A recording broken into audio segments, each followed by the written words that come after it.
And welcome back. We're back for the post Infinite Tina table read discussion.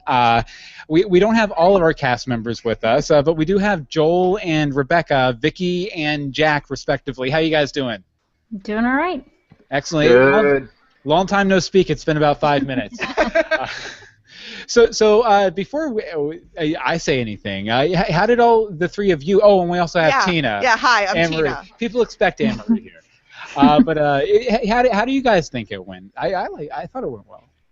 I thought it went really good. I thought it was a lot of fun. Mm-hmm. Had a good time. Yeah, I mean, I've done a lot of table reads. It's been a long time since I did one, but it went great. It's hard because there's a lag always, but it was pretty well. It worked pretty well. Yeah, I was a little worried about how responsive people were going to be because of the lag and the fact we're doing it over live stream. I mean, live stream's fine for podcasting, right? But doing like live reading and theater and stuff like that, it's like how's it going to go? But I thought people did well for the most part. There were a couple little gaps here and there. Yeah, there's going to be gaps. It's, some of them were my fault. Yeah. So that's okay. Well, you do that thing too. I did it a couple times where you're confident want to deliver a line, and in doing so, you change it. Yes. You guys isn't, but. Yeah. Yeah, but the problem with, you have a lag, and you wonder, is it because somebody missed their cue, or is it the lag? Right. But thankfully, there wasn't a lot of lag, so you're like, oh, somebody's got to look at the script really quick. Yeah. Yeah, that was something you guys did really well with, though, because in kind of like my pre-table read, because this is our first time doing something like this, I kind of sent out a pre-communication of like some, just some things I wanted to focus on getting right with it, and one of them was keep that train a-chugging, and you guys did, even if you stumble over a word, if somebody which, by the way, I forgot to thank her in the actual broadcast, but Monica, who was playing Lana originally, whose connection dropped halfway through, we were able to keep it rolling with that because Rebecca was prepared to step in there because she was going to because we thought Monica wasn't going to make it. There was lots of the confusion, but that's the way. That's that's theater. Yeah, I think that's actually the only time we had. There was that. Well, that and the cat thing. That and the cat thing were the only times we broke stuttered. The train kind of like. Yeah. But no, I thought it was really good. It was a lot better. The other day, me and Bill read the entire thing with me doing all the women, and he did everything else, and Vicky. Yeah. And it's so much nicer to have, a back and forth, for more than one person, because, there's the scenes where I'm talking to Jack and Andre and everybody, and, not having to talk to myself or having to hear you be multiple people. Mm-hmm. Having to constantly switch emotions, right, and figure out who you're being, and it makes it a lot easier when we get a group together to do it. Yeah, definitely. So. Did you guys hear anything different in the story or see parts of the story in a different light, having it doing like the live reading with a full cast and everything? Well, I hear characters' heads, voices in my head as I read them, and there's a difference between Tina when she's in the story compared to when she's like in her house arguing with her mom, like a teenage version of her. But and then hearing Anne-Marie's take on it, they put new light to it. How old was that character supposed to be? Did they say? 20s. Yeah, as in like the modern setting of the story, she's in her 20s. So, and I mean, she's only been doing this whole transitioning thing for a few months. She's been on maybe 8 or a dozen adventures, something like that. Not too many. She's still pretty new to it, but not a complete newbie. Yeah. I like the Deadpool style flashback. Like, we're gonna go back to what you learned and how you learned how to do it halfway through the story. That way, you're focused on what she's doing at the beginning. Exactly. Yeah. Oh, and we have Andre joining us. Bobby, how you doing, man? Hey. Hello, Bobbert. Hey, I'll go ahead and throw it to you. We were just talking with Joel about this. Did you view the story any differently or hear anything different in the story, doing it with the full cast and everything? By the way, you did a great job on Andre.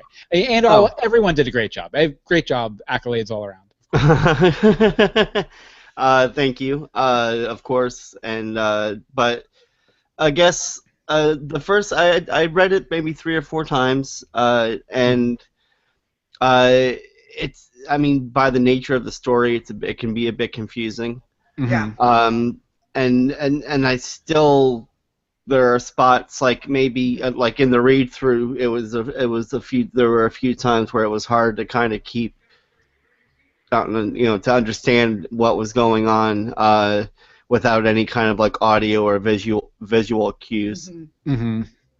That's one of the harder parts with all Tina's like crazy voiceovers, and there's all sorts of quick flashes, which is hard. It's awkward to hear the description of the quick flashes. But if it was in the show, it would be like just a few seconds. Right, and you can kind of see it. Mm-hmm. You can kind of tell where they go and how they work. It's awkward to just read or hear. Are there any parts that kind of stuck out to you, Bobby, as being difficult in the read? Okay, I'm sorry. The part at the end with Jack and Tina, where Tina kind of like slips into that world's Tina. Mm-hmm. Okay. And then I know this doesn't take place in the story itself, but kind of confused as to what would happen to that Tina once the other Tina left. Like what would happen to the original Tina when? Well, it's It's stated in the thing that when the original Tina leaves, or I guess whatever you're calling original Tina. The whole. Well, let's call the Tina Infantina we're introduced to on page 1 Tina Prime. Okay, there we go. And then Jack's Tina would have been like in a whole, in stasis or wherever, a la Quantum Leap. Yes. Yeah. So when Tina Prime leaves, and she's standing there in the desert, then I guess, does she just run? I don't know. It left me confused at that point. Well, and you bring up Quantum Leap. Yes, this does owe quite a bit. Kind of the elevator pitch is Quantum Leap in the multiverse. Mm-hmm. Yes. But yeah, there would definitely be that question of like, well, what would the original character do when they got back to their body, and how would they react to that? And I think there might have been a couple exceptions, like when he leaped into people a second time and stuff. Yeah. Where we kind of got a sense of what might have happened after. Right. We did get that second. He leaped out, or in this case, Tina Prime would transition out. But I think it's just meant to be left kind of up in the air. Question mark. What would happen? I would assume, as the writer, and I made up the world, so I can say this, that she would just be kind of confused, and then those soldiers who were coming after her would capture her, and she would be left with like a mess of questions. Although there is the aspect too that there's a little bit of character bleed in that a little bit of the original Tina kind of leaks into Tina Prime, and I would say probably a little bit of Tina Prime probably leaks back into just enough. I actually found so she might have some like residual memories or something. I actually found it so much more clear this time reading through. Like I've read this a few times now, and out loud and to myself, and it was so much clearer this time. So much clearer having different voices and actually vocalizing it myself. Yeah. Well, to be fair, like you don't really have a lot of experience reading screenplays or teleplays. No, not even close.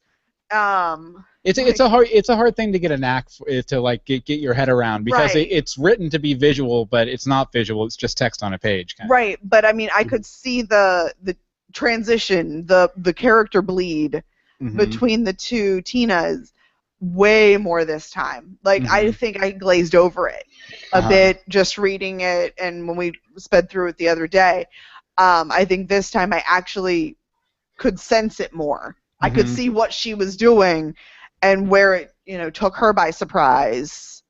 So I think the Tina Stepford would have had just enough to not like fall over and just start screaming out of terror. So that like when the people came up to her, she wouldn't fall over and start screaming out of terror. Yeah, and that's oh, go ahead. I'm sorry. The only reason I ask is because it was almost like a story point that Jack like sacrificed himself so that Tina could get away his Tina could get away. Because at that point, that Tina bled into Prime or whatever was going on there. So it almost makes it feel a little hollow. Well, So I think. Are you saying, Bobby, that you thought that he knew that was still fake Tina at the very end? No, I don't think he knew that was still fake Tina at the very end. I mean, I'm not the writer. I mean, I'm just going by what I... No, but I think where Jack was at that point, he was like, okay, I'm kind of screwed here. The best thing I can probably do is go and give myself up, and hopefully they'll let her go. I think that's what it was. It brought them to a place of peace. She was able, by acting like his actual wife, it was able to get him to chill the heck out and be at peace with where their relationship was, so that he could do the right thing of turning himself in, which that was still a little weird because weren't they sort of after the other Tina? Meh. But I think it would have done better for them in the end. Yeah. As for being after the other Tina, I would assume, being the person who created the world, that they, as soon as they realized Jack was gone, they were out of there. They might have sent in like an ambulance to deal with Lana and Georgina and all that. But they didn't stay there to talk. They were like, okay, we need to get Jack back. Gotcha. Kind of thing. So Jack's back. Jack's back. But Rebecca, what about you? Did you hear or see or feel anything differently about the story through the table read? Well, the whole dinner party thing, I think, was a little clearer for me, hearing different voices. And I want to compliment Bobby. He did such a great job that I totally sympathized with Andre and his situation with Jack and their friendship and all that kind of stuff. So I don't think I got as much out of that just reading it, but Bobby actually did a really good job of making that come through. So I think the whole dinner party thing made a lot more sense. Yeah, and definitely, Bobby. Major props to you. I thought that kind of disappointment and where their friendship had gone came across very, very clearly. I thought you did a really good job with that, for sure. It's been a long time since I've done anything like that. I used to do theater and whatnot, but I think most of us did. I was about to say the internet, where theater geeks go to die. Rebecca, have you ever done any theater? Or I mean, I was like in a one-act play, but I don't think I had any lines. I had a lot of friends who were in theater. I was usually that person who was like playing bassoon in the orchestra for the musical. Like, I always had aspirations to want to be an actor, but I just was no good at it. But so this was fun to actually try to do something like this. Well, yeah, I thought you did a fine job with Vicky. Like I as it says in the script, even I kind of modeled it off of sort of like the prototypical modern comedian, sort of thing. And I know you're a real big fan of Tina Fey and SNL and all this stuff.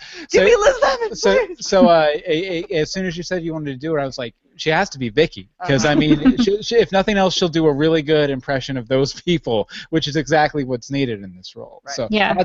I thought you did a really good job. Well, I decided to go against like an accent or trying to do something. I was like, no, I'll just play it like myself, an over-exaggerated version of myself. Yeah, I don't know if you saw or not, but you got some chuckles out of me, and that's really hard because I've read these lines like 6 billion times now. Pretty much. So well, I found that myself that while people were reading and the way they would have inflections in their voice, I would get. I mean, I laughed while I was reading, but hearing it somehow it makes a difference. Oh yeah, it's a performer's medium, and they like if you have good performers, all they can do is enhance it. So that's true. Yeah, I'm personally pleased as punch with the way it came out. Soup to nuts. I'm pleased as punch. So Bill, what's your next step? I mean, is this read through something that you can save and show to whoever you want to present it to, or? I think you said in the very, very beginning that your idea was to shop around to streaming companies, Netflix, so on, so forth. Yeah, Amazon actually already has it. They still have not responded yet because they have sort of like an open submission process. Cool. The read through is going to be hosted up on infinitetina.com. Where all my contact info is. I'm gonna, like, honestly, if people are listening to this in the podcast version, if you liked it, definitely feel free to share a link to infinitetina.com with anyone you can think of. Random B celebrity from X show, or This is the one time when Bill is going to whore himself out. Yeah, basically. He normally hates when you tweet at people. Mm-hmm. Not this time. Just blast the internet. Yeah, definitely feel free to share it with whoever. And like I said, I have it over at Amazon. I'm going to be putting it up on the Blacklist site, which is sort of a place for stuff like this to get found. So I'm going to be putting it up there too, and I'm going to be sending out query letters, this, that, and the other. It was written and aimed for a streaming platform, though obviously with the language. Yeah, with the language and stuff, I'm not exactly aiming at networks for this. Okay. But streaming platform or premium cable, like HBO, Showtime, AMC, something like that would allow a little bit of cursing. And obviously, if CBS wants it, we'll make adjustments. All the asses and F's and S's are gone for sure. No, you can totally see. You can just pitch it. You can just be like, well, did you guys love Quantum Leap? Do you want an updated version of it? Right. You want it on Netflix original? There you go. Well, and I think, and I told him this because he started writing it as a book series. That's right. I'm just going to throw that out there for you. I have 2 books written, not completely edited yet. But you have a Bible for like 3 seasons. 5 seasons. Okay, a Bible for 5 seasons. Yeah, like with ideas. You have the setup for a series. Mm-hmm. You also have it's a strong female lead character, which is well, I push that as much as humanly possible anymore. But things are leaning a lot more towards giving that as an option. Mm-hmm. Yeah, post Star Wars: The Force Awakens, strong female roles are in vogue now for sure. Yes. And I think there's enough variety to it mm-hmm. let's just be honest, it's not a police show, a medical show, a Law and Order type show. But it can be any 3 of those things. Exactly. Law and Order, Infinite Tina. Infinite Tina, SVU. No. Black screen just says in transition, multiverse. And as far as the cursing goes, like she could just every world she goes to could have different curses that exactly like a frack or a right. Yeah. Exactly. Well, there's on the 100, which is on the CW, they say go float yourself. Float. Because they used to live on a ship, and that's how they would kill people, is they would float them. So I thought it was weird at first, but it works. Yeah, and I think, too, this is a project that would be really good for an actress, just because it's kind of like Orphan Black in the sense that there's one starring actress, but she gets to play so many different kinds of characters, all within the same character. Right. So I think it would really be like a good role for, just like a very good character actress who could kind of slip seamlessly between, like a Tina Stepford. Or I don't want to give too much away about the other episodes. Maybe I will in a second. But all sorts of different variety of characters are available there. I mean, the possibilities are infinite almost. Infinite. Well, that leads me to the question. So there's Tina, but would there be other reoccurring characters? Because it kind of sets itself up for here's Scott Bakula and 18 people on an episode of Quantum Leap. Besides Vicky. There are reoccurring characters. Some of them are different versions of the characters, like within these alternate worlds. Like she runs into. I guess I can give it away. No, don't give it away. I won't give it completely away, but she runs into a female version of her ex-boyfriend in one of them, and there's actually she would be introduced a few episodes down the line, but there's actually sort of an arch villain who I'd probably just call Susan in the script in the show, but I in my head I call her singular Susan, and she only exists once in the multiverse, but she can travel around and do things not like Tina does, transition into different versions of herself, but just she can forget it. Yeah.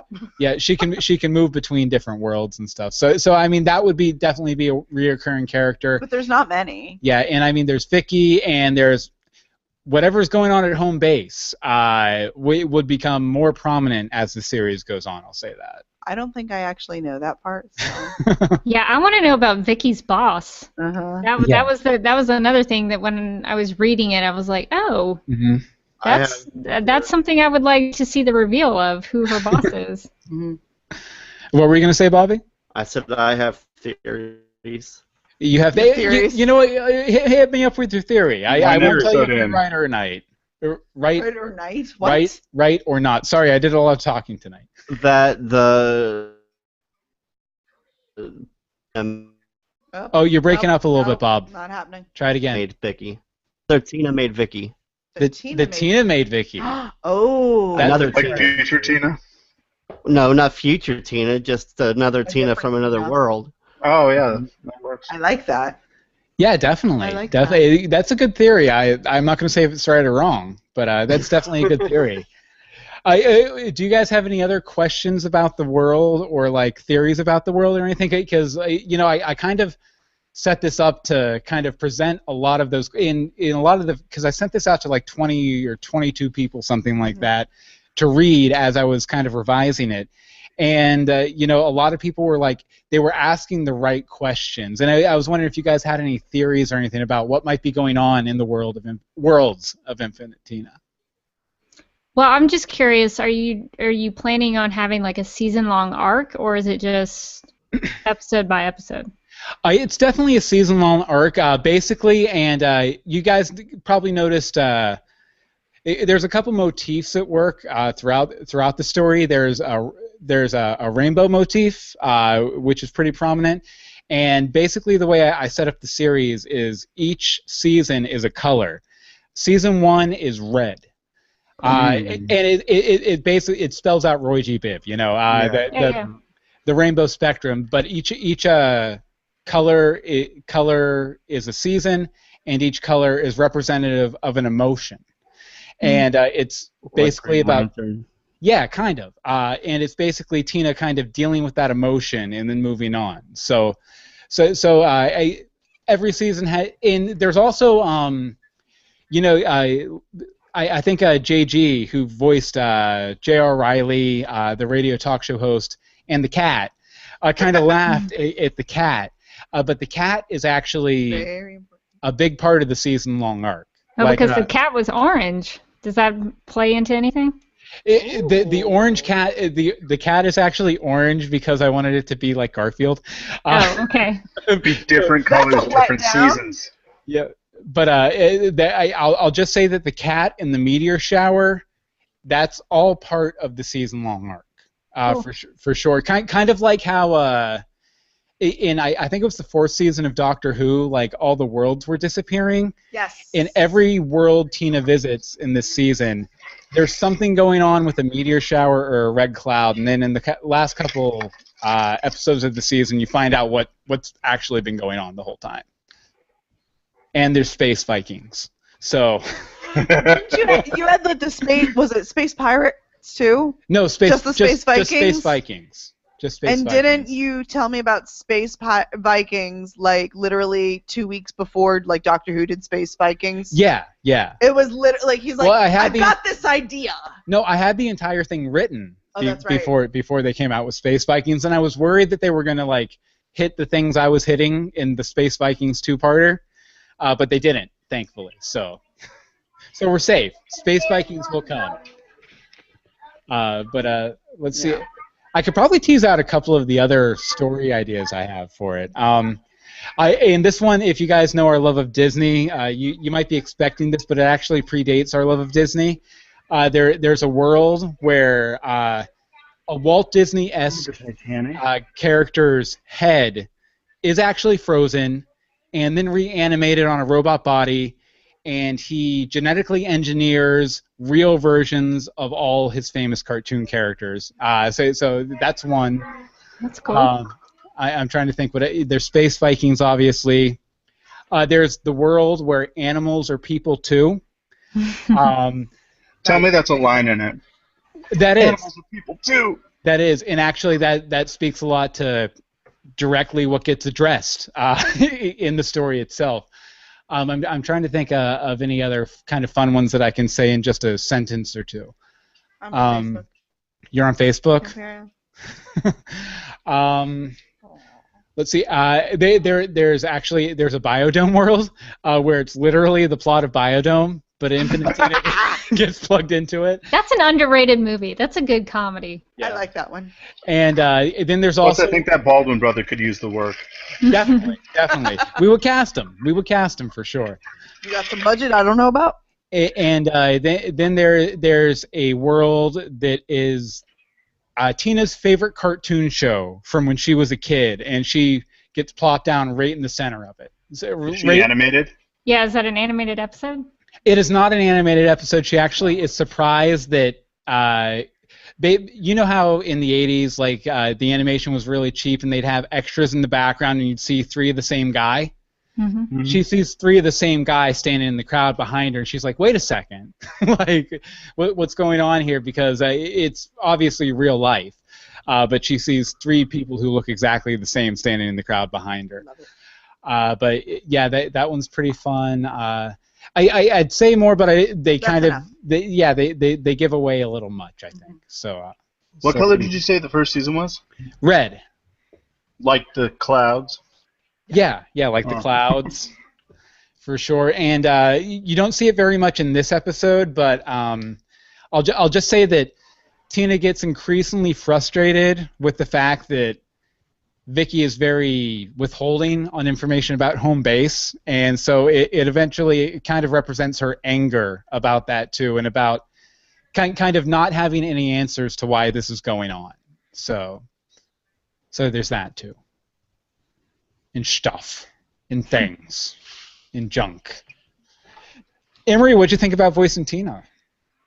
That's the most acting I've done in a very long time. No, it was fun. It's fun. It's nice because it's a role that gets you to do a bunch of stuff. Yeah. Even while within itself. It is hard to do voiceover voice and regular voice. Yeah, because I was thinking that there has to be some way to wonder what that was. Yeah, that was me doing voiceover voice. I figured if it was a little muffled, that it might at least audibly set it off a little bit, because I didn't want to, every time she was doing a voiceover, read voiceover, Yeah. So. Yeah, that's why I was saying about like audio cues or something. Right. Mm-hmm. Like some sort of just like soft background music along, to signify that it's going into that it's in a voiceover. Yeah, if I had a little bit more energy and a little more time, I would totally like edit together sort of a radio play version of this with sound effects and this, that, and the other, but that's not the medium I'm intending it for, so it feels like kind of a waste to put my energy into that when I could be putting it into writing more episodes. Writing more episodes, marketing the script, all that kind of stuff. How many episodes have you already written? There are, let's see here, 10. Pretty much a first season?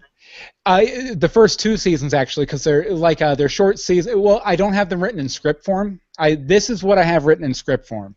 In book form, in prose form, I have the first 2 seasons written, Infinite Tina Red and Infinite Tina Orange. So 10 episodes. British seasons. Yeah, like British seasons, short seasons. But Series. Yeah, series. Yeah. But they're each made up of 2 two-parters and then 1 one-parter. And this was the 1 one-parter from the first season.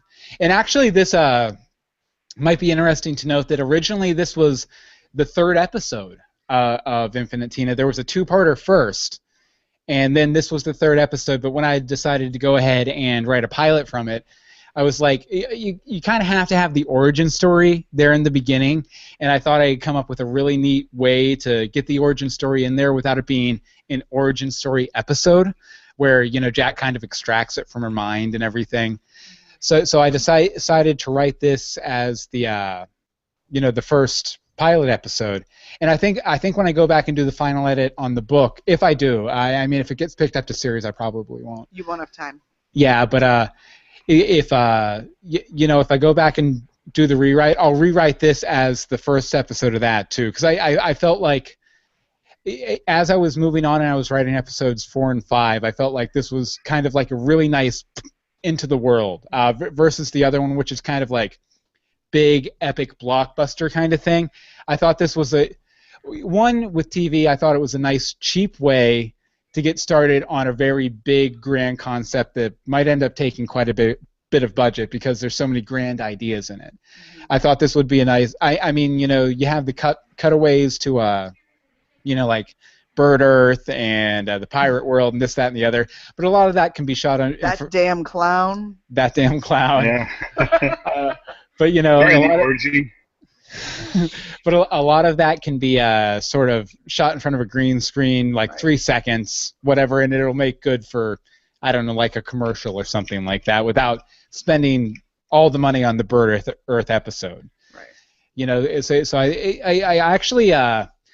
I don't know if you guys caught this inspiration, but I was actually inspired quite a bit by the what's the name of the episode? I can't remember now. The episode of Doctor Who where he's stuck in the travel vessel and there's the monster outside. I'm trying to remember what it was called. It was from the 4th season. Hold on, let me look up. I've never watched a full episode of Doctor Who. Well, you're kicked out of this hangout now. We're done with you. Who series 4? Hold on, talking about the new season, so David Tennant then. Yeah, it was David Tennant and Catherine Tate. I'll have it here in a second. Which makes it all fabulous. Midnight, the episode Midnight, where they're kind of just all stuck in this kind of closed room for most of the episode. And that's kind of what I tried to do in this episode was I just trapped all these different characters in the dining room at a dinner party for a majority of the episode to kind of outline the world, what it was like, give you the history of it, let you know what Tina's deal was kind of in it, and then break out and kind of have like the resolution of the main plot. Basically the conflict between Andre, Tina Stepford, and Jack. So it was inspired by Midnight. The Midnight episode of Doctor Who. That's what I'm looking up now. I can't remember it. So let's see here. We should probably go ahead and... after 11. Yeah, it is after 11. We should probably go ahead and wrap this up. Do you guys have any other questions, comments, anything else like that? I actually do have one more question. Okay. Okay, so you said you're putting the table read up on infinitetina.com? Yeah, it's already up there. It should be, yeah. And then, so what do you plan to do with that website, that portal, in the meantime, between now and when hopefully your script gets picked up? Well, right now it's a landing page for you guys to send people to, where they can. I'm probably going to put maybe the first 10 pages of the script up there. I'll put an MP3 of the table read, and there'll be a video of the table read there. There's also sort of a log line for the series and for the episode and my contact information. So for right now, it's a landing page to get this stuff I put out there to kind of market the script and get a hold of me if you're interested. Okay. Obviously, if within a few months or whatever it doesn't get picked up and I go and I finish doing the final edit on the book series and start releasing that, it will probably turn into sort of a portal for the book series, like I have Dog Boy Adventures for the Dog Boy series. But right now it's a landing page for you guys to send people to check out Tina. Would you want to do this for another episode to just kind of hear how your characters read? I mean, I would definitely not be opposed to doing it. I thought it went really well. I feel like I'm hoping to get some feedback because we're going to release this on all of our podcast feeds and everything else. So I'm hoping to get some feedback, and if people seem into it, I would totally be down with doing scripting another episode to do as a table read, because I thought it went really well. I think it'll hang together pretty well as sort of just like its own thing too. I'd hope so anyway. So yeah, provided it hangs together like that. And we don't have anyone writing in being like, man, I didn't understand anything what was going on. I think I'd totally be down to do that for sure. And if not, and we were starting to do this a little bit with Universe Box, but I wouldn't be opposed to doing just different scripts too in this format, because I thought it worked really well. like little like one-act things, or little short pieces that we could maybe string together and put out there. Because I mean, the Universe Box listeners to all of our podcasts, we refer to as storytellers. So it makes a good bit of sense to start telling stories. Yeah. So yeah, I'd be totally down for that. That'd be great. Anything else? No, you actually answered both the questions I was going to ask just now. Perfect. No, what's great about it too, Bill, is heaven forbid this doesn't take off and make you millions of dollars.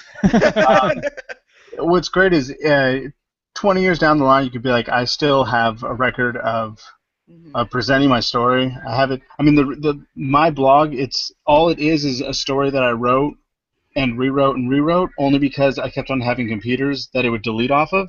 And so I was like, forget this. I've written it 3 times. It's 4 chapters long. I'm just going to put it on a cloud. And somebody's like, you can promote that blog, or you could share it with people. I was like, well, that's not what it's for, but they can read it. It's for me. And so then I started posting them every couple of months. And then if nothing ever happens to that story, at least I can go back years down the road to my family or friends and say, you should check this thing out. So yeah, it's great. Definitely. And if Infinite Tina never does anything but live as this table read, I mean, I'll consider that a success. I mean, I'd prefer the millions of dollars, obviously. The millions of dollars and the acclaim and the gig to write the next Superman film and all that stuff. Oh, for the love of But I'll take the table read too. I think it turned out pretty darn well, for sure. All right, but we're gonna let you guys go. I think everyone has all your contact information from the initial table read and everything. But if you want to send people to it, infinitetina.com, or you can email me, bill@universebox.com, or at Bill Meeks. I want to thank again the full cast, several of whom couldn't make it back here for the discussion, but I'm glad to have the folks who did. Anne-Marie, thank you for... I will say, too, that Anne-Marie kind of broke this story with me. Like, we sat down one afternoon and kind of broke out all the different kinds of worlds, kind of Tina's backstory a little bit, and, some of it was inspired by your life. Little bits and pieces. That's terrifying. I won't say which, but some of it was inspired by your life, and you kind of helped me break out what worlds I should... What was that? So were you a clown? No, not the clown. Not the clown.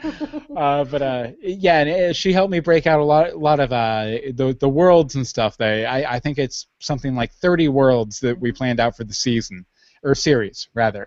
So thank you very much, Anne-Marie, and thank you for voicing Tina. No problem. Definitely appreciate it. All credit where credit is due. But, as always, you can check out all of the podcast and other stuff we do at universebox.com. And until next time, remember to think outside. I didn't have any idea where we're closing. That's fine. Okay. Bye.